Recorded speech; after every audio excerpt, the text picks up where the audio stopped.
Hip-hop fans around the world are really excited that our first guest is back on the music scene. She's a Grammy-nominated rapper, and after spending 6 years in prison, she's back with a brand new mixtape. It's called I'm Around. Please welcome rap star Remy Ma.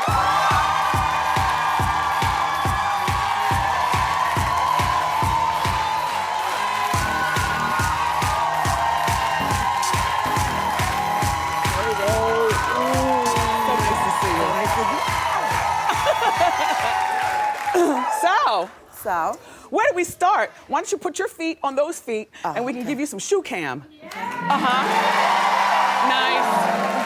Nice. Thank you. So we thought we almost missed you. Traffic? No, traffic was crazy. Yeah? Crazy.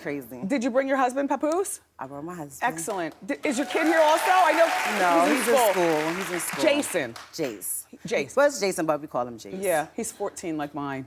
You know, when they get a certain age, they want you to call them by their special names. Yeah. So he's cute. Thank you. So I heard that you watched the show while you were in prison. Yes. And that this was a destination place for you when you got out. Not only was it a destination place, it was the root of a couple of physical altercations. What? Yeah. What happened? I mean, it's one TV and there's 60 women. Oh. And we only get to watch it certain times. And I was like, I'm watching Wendy. We're watching it. So, I was trying to think, like if I went to prison, what would I do first when I got out? What did you do? I took a shower. No, seriously. Seriously, for 6.5 years, I took a shower with shoes on because you don't want to step on the floor. And you can't touch the walls? You can't touch the walls. So I was just in the tub like, just rubbing my hand on the tiles. It was crazy. What'd you eat first? Popeyes. And how fast did you go get your hair done? Oh, that was waiting at the house. That was after I got out the tub. That was immediately. Remy, do you have any regrets?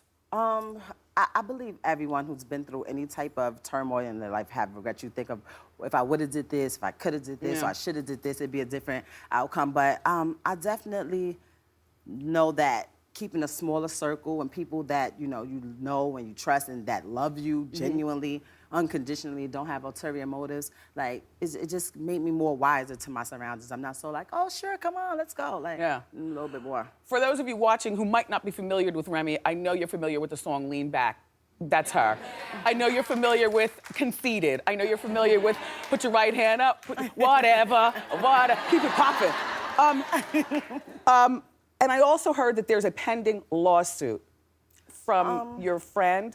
No, it was settled. It was settled. Yeah. So I wanted to just remind people, I'm just gonna skate over it, what you did, because people are probably watching, some people, and saying, what'd she do? Okay. She and her best friend left a... Not best friend, but go ahead. Okay. She and a girl who she's friends with left a party many, many years ago, and Remy was missing $3,000 out of her handbag. And she accused her friend, and there was a tussle, and the gun went off, and her friend was shot in the stomach. And so she was sentenced to 8 years, Remy, but you did 6 and a little change, right? 4 months, 5 days, 18 minutes. Did you get any tattoos? No, I didn't get any tattoos. I'm not really a tattoo person, but definitely that's not a place where you would just want to go and let someone tattoo you up. Yes. Now, I see you and your husband, Papoose, on the cover of Sister magazine. Aww. Sister to Sister, there they are. Yeah. It's my dad. I mean, and it's like, it's such a love story because you all weren't married when you went in. You married? We were planning to get married, but I think my wedding was supposed to be April 27th, and I went in at March 27th. Damn. So we weren't able to do it. Dresses picked out, everything, location. But what people don't understand sometimes, before you get married, you have to have your marriage certificate, and you usually just sign it on the day of your wedding. So that's the one that's on your certificate. So we already had that, and we just filled it out, and we never had a wedding. Did you have conjugal visits? We had conjugal visits. How did you... seriously, how do you maintain a successful marriage when one partner is away? I believe that me being away actually probably brought us closer than we would be if I was home and never went through that, for the simple fact that it made us understand like how precious we were to each other. We couldn't just see each other when we wanted, couldn't talk to each other when we wanted, couldn't sleep with each other when we wanted to. So any time that we did have together, we really cherished it. We didn't want to waste any time arguing because I don't know when I'm going to be able to call you again. Yeah. And we just always made it, you know, we don't hang up with an argument. We don't hang up being upset or just on a good note. And it really made us appreciate each other. Now, how do you maintain your mother role? You know, because when you went in, your son, our boys are the same age, so I know, yeah, he's 7. At 7 years old, they clung to us, right? At 14, they don't want to be bothered. Exactly. So how did you maintain that relationship? I definitely stayed in contact with him. He came up when he wasn't in school, and my mom, you know, played a really big role in his life. I thank my mom so much. There's none like her. And it's like a different kid. When I left, he was 7 years old. He's 14. And I watch him every day in the house, and I just be like, who is this person? I'm starting to learn, you know, things that he likes, things that he doesn't like. Voice changing? Little sleeping habits, weird stuff, his dirty boxes in the bathroom. Exactly. So did you get any relationships while you were in that you were going to maintain, like lifelong sisterhood now that you're out? What's so crazy is so many people that believe that if someone's in prison, they're a bad person, that's it, because that's the stigma that society has on us. But I definitely met friends that we've been through so much. We was all away from my children, away from my families, doing hard time, and I can't be in contact with them though due to my parole stipulations. Oh, I didn't know that. Really? You can't have Well, let me contact ask you, with anyone. did anybody visit you that we know other than Papoose, like Fat Joe? Did anybody? No, Joe didn't come. But I did more so phone calls with people. Like, you know, I spoke to him on the phone. I spoke to DJ Khaled on the phone. You know, 50 Cent, he sent me wonderful letters for my appeal, like personally signed them saying like, you know, if you grant her appeal, she'll be fine. I'll make sure, you know, things like that.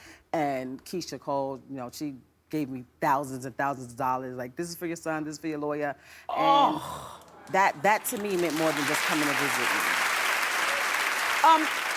When we come back, there are a couple of things I want to talk to you about. I still want to talk to you about your music. Okay. I know you have the mixtape. Yeah. I want to ask you about this relationship with Nicki Minaj. Okay. And I also want to ask you, do you have any advice for Teresa in Jersey who's about to go in? I'll explain. Next. Remy Ma is here. Congratulations on your mixtape. Thank you. Tell us a little something about it. It's just something that I want to put out for my fans and for the people that have been waiting 6.5 years for me to put out music while I'm working on the album. Yeah. So it's just something to put out there. Nice, nice. On the internet, it was saying constantly that you had a problem with Nicki Minaj and she had a problem with you. Can you clear that up? That's not true. What is true? We speak often, and I'm very proud of her, and she wishes me the best, and I wish her the best all the time. Nice, nice, nice, nice. Now,